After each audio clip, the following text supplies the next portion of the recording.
তো এখন আমরা পড়বো মূলত শ্বসন নিয়ে। মানে শ্বসন না, তোমাদের যেহেতু শর্টকাট পড়াশোনার মূলত শ্বসনের যে চার্টটা আছে ওইটা নিয়ে পড়াশোনা করব, কারণ এটা তোমার পরীক্ষাতে খুব ভালোভাবে আসে। সো এখন আমরা পড়বো কি শ্বসনের যে আছে না কি, এই যে চার্টটা আছে, আমাদের শ্বসনের যে চার্টটা আছে এই চার্টটা নিয়ে পড়বো আমরা, ঠিক আছে? তো এখন আমরা চতুর্থ অধ্যায় জীবনী শক্তি চ্যাপ্টার যখন আমরা শ্বসন পড়ি, এখানে শ্বসন বলতে আমাদের শুধু মূলত বোঝায় অন্তঃশ্বসন। কী বোঝায়? অন্তঃশ্বসন মানে কি আমার শরীরের ভিতরে শোষণ। আর আমরা কিন্তু আরেকটা অধ্যায় আছে, মেবি তোমাদের সপ্তম অধ্যায়, সেখানে আমরা বহিঃশ্বসন নিয়ে পড়ি। বহিঃশ্বসন বলতে কি, এই যে আমরা অক্সিজেন গ্রহণ করি, দেন কী করি, কার্বন ডাইঅক্সাইড ত্যাগ করি, এটার যে টোটাল প্রসেসটা, মানে রক্তের সাথে আবার এই অক্সিজেন মিশানো, রক্ত থেকে কার্বন ডাইঅক্সাইড নিয়ে আসা, এই টোটাল জিনিসটা আমার বহিঃশ্বসনের অংশ। আর চতুর্থ অধ্যায়ের যে সালোকসংশ্লেষণের পরের অংশটা, ওইটাতে হচ্ছে আমার মূলত কি অন্তঃশ্বসনের অংশ। এখন শ্বসন আমার কোথায় ঘটে? শ্বসন আমাদের দেহের দুইটা অংশে ঘটে। কোথায়? এক হচ্ছে আমার কি সাইটোপ্লাজমে ঘটে, আরেকটা কি এই যে মাইটোকন্ড্রিয়া আছে, মাইটোকন্ড্রিয়াতে ঘটে। কথা ক্লিয়ার? আমরা বুঝতে পারছি? I hope. এখন চলো আমরা পড়াতে ঢুকি, ঠিক আছে? দেখো শ্বসনের শুরুতে আমার কি গ্লাইকোলাইসিস, শ্বসনের শুরুতে আমার কি হবে? গ্লাইকোলাইসিস হবে। এখন গ্লাইকোলাইসিস, আমরা যদি গ্লাইকোলাইসিসে আসি,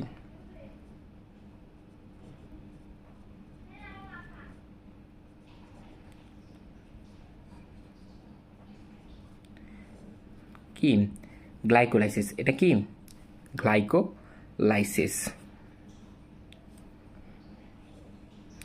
এখন দেখো যখন গ্লাইকোলাইসিস নিয়ে পড়ি, আমাদের গ্লাইকোলাইসিস আমার কোথায় ঘটে? সাইটোপ্লাজমে ঘটে।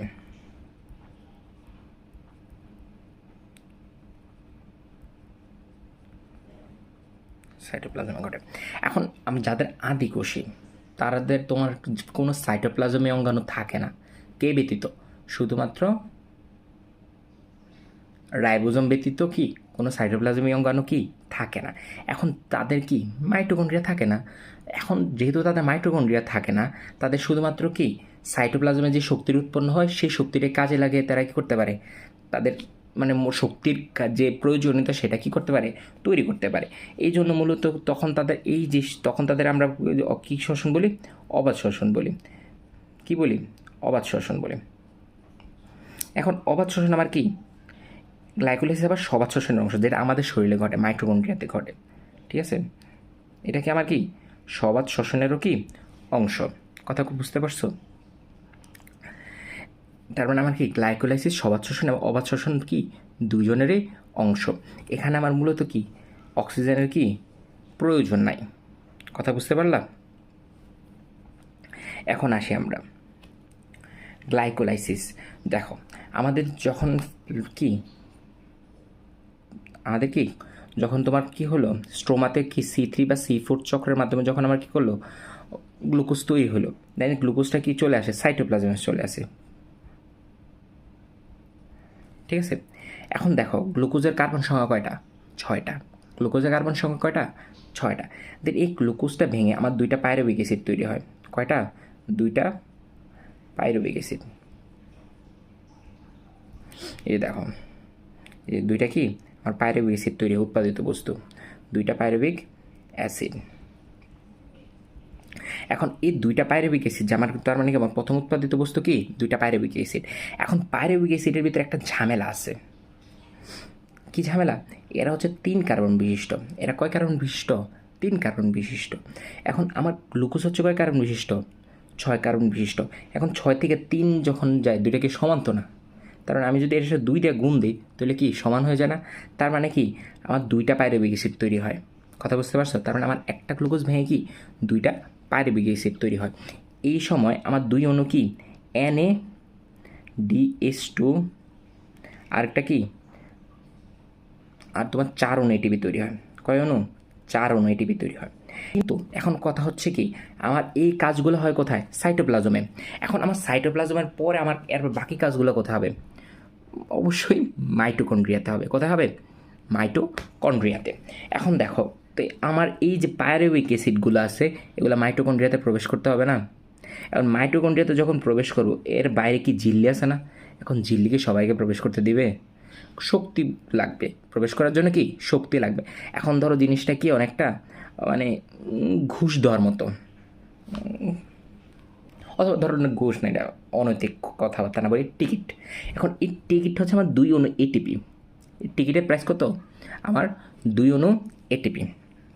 এখন আমি 2 অণু এটিপি খরচ করতে পারলে আমি কী করবো? একে আমরা কোথায় নিয়ে যেতে পারবো? ম্যাট্রিক্সে নিয়ে যেতে পারবো। কার? মাইটোকন্ড্রিয়া। কে যাবে? Pyruvic acid. কথা বুঝতে পারছো? তো এই যে দেখো, এই যে ব্যয়িত বস্তু যে 2 অণু এটিপি আছে, এটা মূলত কি? এই যে টিকিট প্রাইস আছে আমার, এটা কি টিকিট প্রাইস? এই যে টিকিট প্রাইস আছে সেটা মূলত আমার কি এখানে ব্যয়িত বস্তুটা, ঠিক আছে? সেটা কি 2 অণু এটিপি। তাহলে আমার টোটাল যে উৎপন্ন হয়েছে, এখানে কি উৎপন্ন হয়েছে? 2 অণু NADH2 থেকে আমার কয় অণু? 6 অণু এটিপি তো খরচ হয়েছে আর তৈরি হয়েছে। দেয় আমার কি এরপর 4 অণু এটিপি। তাহলে আমার 4 অণু থেকে 4 অণু এটিপি, তাহলে আমার টোটাল কত? 10 অণু এটিপি তৈরি হয়েছে। কিন্তু আমার খরচ হয়ে গেছে কত? ব্যয় হয়ে গেছে কত? 2 অণু এটিপি। তাহলে আমার টোটাল এটিপি কত? 8 অণু এটিপি। তাহলে আমার আমার যদি বলি আমার গ্লাইকোলাইসিসে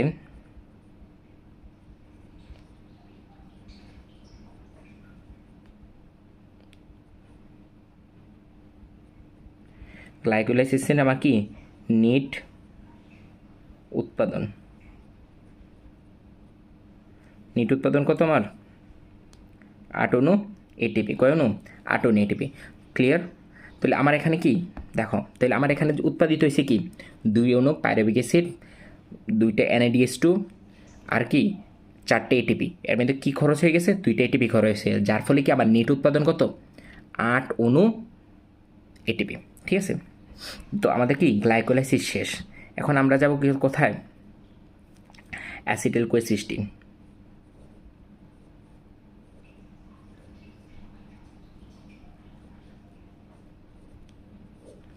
এখন অ্যাসিটাইল কোএসিস্টিন যখন আমরা পড়বো, এখন আমার কি আছে? পাইরুভিক অ্যাসিড আছে।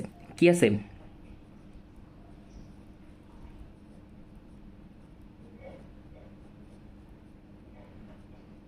Pyruvic acid. এখন দেখো পাইরুভিক অ্যাসিড যে আছে, পাইরুভিক অ্যাসিড কিন্তু কয় কার্বন বিশিষ্ট? আমার 3 কার্বন বিশিষ্ট। কয় কার্বন বিশিষ্ট? 3 কার্বন বিশিষ্ট। এখন সমস্যা হচ্ছে কি, আমি যখন অ্যাসিটাইল কোয়ে সৃষ্টি করব তখন কি মানে অ্যাসিটাইল কোয়ে সৃষ্টি ধাপে কী হবে? অ্যাসিটাইল কোয়ে সৃষ্টি হবে। যখন আমি অ্যাসিটাইল কোয়ে সৃষ্টি করব, এ আবার কি হয়ে যায়? 2 কার্বন বিশিষ্ট হয়ে যায়। কয় কার্বন বিশিষ্ট? 2 কার্বন বিশিষ্ট। এখন তুমি চিন্তা করে দেখো, তাহলে আমার কি এখান থেকে এখানে কি আমার একটা কার্বনের কি মিসিং? কয়টা কার্বন? একটা কার্বনের কি মিসিং। এই কার্বনটা কোথায় যায়? এই কার্বনটা আমার কি কার্বন ডাইঅক্সাইড আকারে বের হয়ে যায়। কী আকারে? কার্বন ডাইঅক্সাইড আকারে বের হয়ে যায়। এখন আর পাইরুভিক অ্যাসিড কয়টা? 2টা। তাহলে আমার অ্যাসিটাইল কোয়ে সৃষ্টি হবে কয়টা? 2টা। তো 2টা অ্যাসিটাইল কোয়ে থেকে কি সৃষ্টি হবে?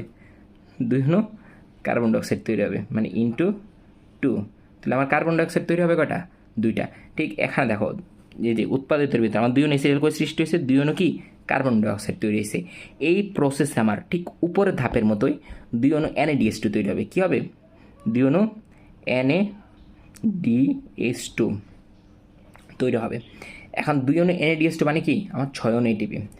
এনে কি 6 ATP। এখন কথা শোনো, তার মানে আমার উৎপাদিত এখন ব্যয় হয়েছে কি? এই যে আমার পাইরুভিক অ্যাসিডটা ব্যয় হয়েছে। দেখো তার মানে আমার এখানে উৎপাদিত বস্তু কী কী?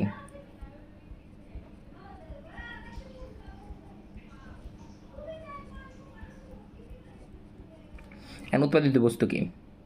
এই যে দেখো, এই যে প্রথমে আমার কি 2 NADH2, আগে শক্তির হিসাবে আমরা শেষ করি। NADH2, এই 2 NADH2 থেকে কি আমার 6 ATP পাবো। এরপরে কি আমি 2 অ্যাসিটাইল কোয়ে পাইছি। ঠিক আছে? 2 অ্যাসিটাইল কোয়ে পেলাম। আর কি এই যে 2 কি কার্বন ডাইঅক্সাইড, এটা কি 2 কার্বন ডাইঅক্সাইড, এটা আমার কি উৎপাদিত। কিন্তু যদি আমি নেট উৎপাদন বলি, মানে কি শক্তি, তাহলে আমার কি 6 ATP। আর এখানে ব্যয় হয়েছে কি আমার এই 2 অণু পাইরুভিক অ্যাসিড ভেঙে আমার 4 অণু কি, আর সরি 2 অণু এসিটাইল কোয়ে সৃষ্টি হয়েছে না, তো আমার ব্যয় হয়েছে কি 2 অণু পাইরুভিক অ্যাসিড। তাহলে আমার এখানে ব্যয় হয়েছে কি এই 2 অণু পাইরুভিক অ্যাসিড। আমি যদি এখানে দেখো এই যে আমার ব্যয় তো কি 2 অণু পাইরুভিক অ্যাসিড, কি আমার কি 2 অণু পাইরুভিক অ্যাসিড, কথা বুঝতে পারছো? আর উৎপাদিত বস্তু কি 2 অণু অ্যাসিটাইল কোয়ে সৃষ্টি, 2 অণু দুই অণু অ্যাসিটাইল কোয়ে, 2 অণু কার্বন ডাইঅক্সাইড, আর 2 অণু কি NADH+। আর আমার তৈরি টোটাল কি নিট উৎপাদন কি এই যে 2 অণু কার্বন ডাইঅক্সাইড আর কি 6 অণু ATP, 2 অণু কার্বন ডাইঅক্সাইড আর কি 6 অণু ATP, এটা আমার কি নিট উৎপাদন। এই যে এটা আমার কি নিট উৎপাদন। এখন অ্যাসিটাইল কোয়ে সৃষ্টি হওয়ার পর আমার চলে আসবে আমাদের মোস্ট ইম্পর্টেন্ট জিনিস, সেটা হচ্ছে কি ক্রেবস চক্র।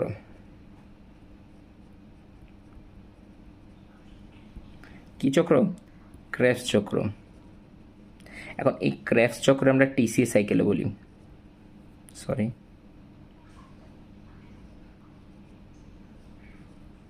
কি বলি, আচ্ছা এই কালারটা চেঞ্জ করে ফেলি, আমি একটু নীল কালার ইউজ করে ফেলি, ভালো বুঝবে, সরি আমরা কি TCA সাইকেলে বলতে পারি, কথা বুঝতে পারলাম আমরা। আবার এটাকে আমরা সাইট্রিক অ্যাসিড সাইকেল, এটা 3টা নামে আমরা চিনতে পারি, ঠিক আছে? তোমার এই যে TCA সাইকেল বলার মেন এর পূর্ণ হচ্ছে ট্রাই কার্বক্সিলিক অ্যাসিড সাইকেল, ঠিক আছে? তো এটা 3টা নামে যে কোনো নামে বললে এটা মাথায় রাখতে হবে।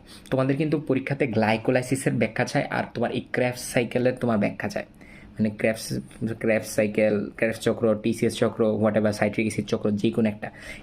এটা আমার হচ্ছে কি মোস্ট ইম্পর্টেন্ট।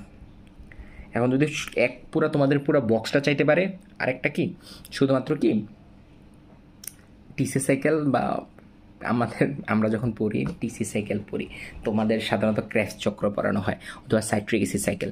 এখন দেখো এটা হচ্ছে সবচেয়ে বড় কারণ সবচেয়ে বেশি আমরা শক্তি কোথা থেকে পাই? এই যে TCA সাইকেল থেকে পাই।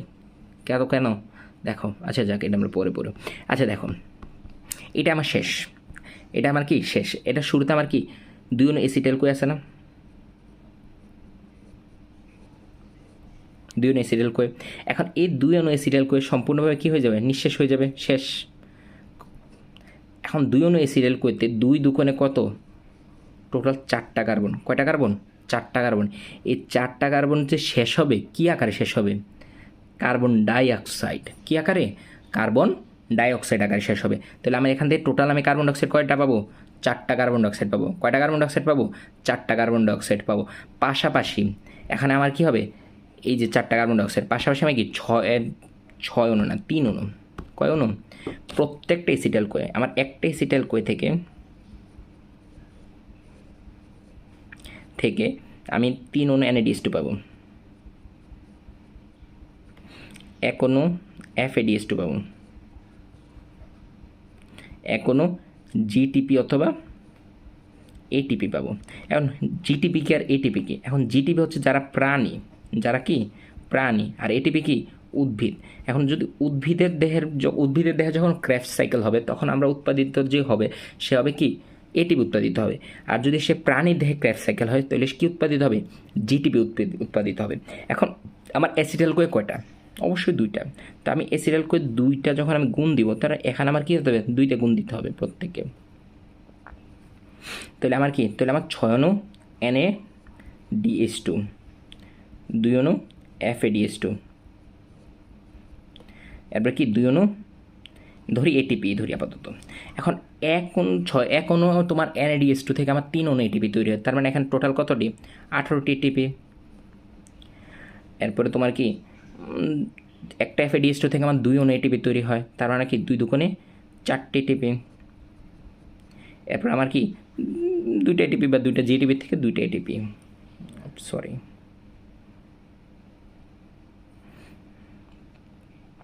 কয়টা? 2টা ATP। এখন দেখো টোটাল আমার ATP কয়টা? 18, 24, 18 22, 22-এর 2 কি 24, কয়টা এটিপি? 24 এটিপি। কয়টা এটিপি আমার? এখন আমার কি 24টা এটিপি। তারপর সবচেয়ে বেশি আমার এটিপি তৈরি হয় কোথা থেকে? ক্রেবস সাইকেল থেকে। কোথা থেকে? ক্রেবস সাইকেল থেকে। এখন যখন নিট উৎপাদনে আসি, নিট উৎপাদন কি? এই যে 24টা প্লাস কি আমার এই যে এখানে কয়টা কার্বন ডাইঅক্সাইড? 4টা কার্বন ডাইঅক্সাইড। এটা হচ্ছে আমার কি টোটাল নিট উৎপাদন। এটা আমার কি টোটাল নিট উৎপাদন। এখন দেখুন, এখন ব্যয়িত বস্তু কি? ব্যয়িত বস্তু কি? আমার এই এসিএল কয়ে কোথায়? এই এসিএল কয়ে ভেঙে আমার কি এগুলো তৈরি হয়েছে না? তাহলে আমার কি এই যে এসিএল কয়ে ভেঙে কি এগুলো আমার সব তৈরি হয়েছে না? তাহলে ব্যয়িত বস্তু কী হবে? Acetyl CoA. কথা বুঝতে পারলাম? তাহলে আমার ব্যয়িত বস্তুতে কী আসবে? অ্যাসিটাইল কোয়ে আসবে। এখন দেখো টোটাল এই জিনিসটা এখানে পড়ানো হয়েছে। তাহলে আমার টোটাল দেখো, আচ্ছা আচ্ছা এখানে শেষ করি এটা। তাহলে আমার কি শুরুতে আমার গ্লাইকোলাইসিস,